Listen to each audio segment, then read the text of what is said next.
2 तारीख की रात को मेरे पति अपने कार्यस्थल से आ रहे थे तो उनकी हत्या कर दी गई। 2 तारीख को रात को 2:30 बजे के करीब। और उसके बाद जब मैं अपने हस्बैंड को लेकर हॉस्पिटल पहुंची तो वहाँ पर भी हमले की कोशिश करी गई।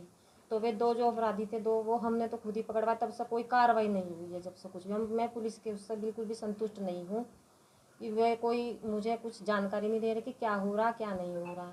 अब तक ये करे हाँ कर रहे, हाँ कर रहे, हाँ कर रहे, लेकिन अभी तक कुछ नहीं हुआ। और अगर कुछ नहीं होता है तो 12 तारीख को मैं धरने पर जाऊंगी। मैं वहाँ थाने में भी बैठूंगी और जब तक मैं कोई कार्रवाई नहीं होती तब तक मैं वहाँ तक उठूंगी नहीं। या तो मैं आत्महत्या कर पाऊंगी, आत्मदाह करूंगी, वहीं पे रहूंगी। मैं पिस्टल भी बरामद नहीं हुआ, मैं लूट भी करके भाग गए पंकज और ये सब जो सदस्य हैं। और ना तो मोबाइल बरामद हुए और अभी तक ना पिस्टल और पैसे थे। कोई चीज़ बरामदगी नहीं दिखाई। चौकी इंचार्ज को सस्पेंड करने की मांग करी थी, लेकिन खाली उन्हें लाइन हाजिर करा गया, सस्पेंड उन्हें किया नहीं गया है बिल्कुल भी। और सारा सूत्रधार पंकज है। साजिश के तहत उन्हें मेरे हस्बैंड को फंसाया। चुनाव से ही तब से ये चलती आ रही है रंजिश। ये ज़मीनी विवाद कुछ नहीं है, ज़मीनी विवाद ने जानबूझ कर बनाया। मेरे पास सारे एविडेंस है, मेरे पास सारे एविडेंस। आज मजबूर होकर मैंने मीडिया को बुलाया ताकि मेरी आवाज़ सब तक पहुँचे और सब मेरा साथ दें, मुझे इंसाफ दिलाने की कोशिश करें। मेरे से कोई जानकारी नहीं ली जा रही, मेरे से कोई संपर्क नहीं करा जा रहा है। मुझे वहाँ तक गई भी, लेकिन मुझे कुछ जानकारी नहीं दी गई। सिर्फ ये कहते हैं कि जांच चल रही है, जांच चल रही है, जांच बता देंगे जो भी होगा, जांच चल रही है।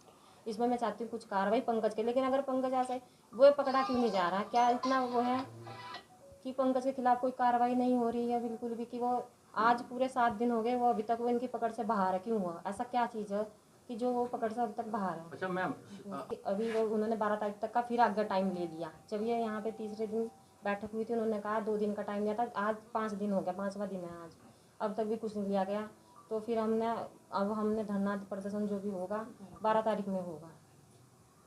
जी, मैं ये कहना चाहता हूँ कि 2 तारीख को मेरे पिताजी अपनी फैक्ट्री रात को देर रात काम करके वापस लौट रहे थे 2:30 बजे के आसपास।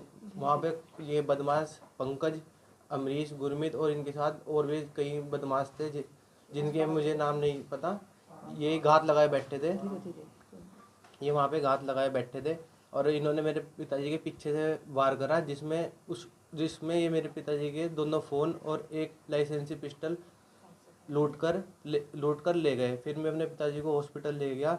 हॉस्पिटल में अमरीश, पंकज ये सारे पहुँचते हैं 10-12 गुंडों के साथ, और जिसमें 2 गाड़ी थी। एक गाड़ी पुलिस ने बरामद भी कर ली, इन्होंने मेरे पे वहाँ मारपीट करने की कोशिश करी मेरे साथ। वहाँ पे इन्होंने पब्लिक ने पकड़ लिया, अपनी गाड़ी छोड़ के वहीं से भाग गए तुरंत ही। 2 जो मुजरिम अमरीश और गुरमीत वहीं पे पकड़ लेते हमने, वो पुलिस की गिरफ्त में, उन्हें शायद जेल भी भेज दिया। इनसे मेरे पापा के 2 फ़ोन बरामद कर लिए और पिस्टल अभी तक बरामद नहीं करा, और कुछ कार्रवाई नहीं हुई उसके बाद से। जो 2 हमने इन्हें पकड़ के दिए थे उसके अलावा कोई कार्रवाई नहीं हुई अभी तक।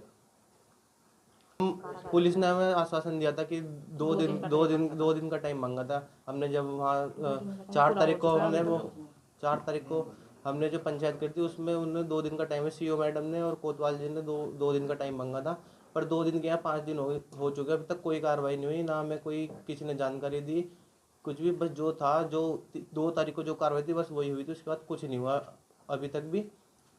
और 12 तारीख तक का हमने पुलिस वालों को अल्टीमेटम दिया है। अगर 12 तारीख तक वो सारे गिरफ्तारी को आरोपियों को गिरफ्तार नहीं करती तो वहाँ मैं और मेरी मम्मी जाकर बाकी घर के जितने सदस्य वहाँ आत्मदाह करेंगे, बिल्कुल भी चुप नहीं बैठने के, कोतवाली में जाकर।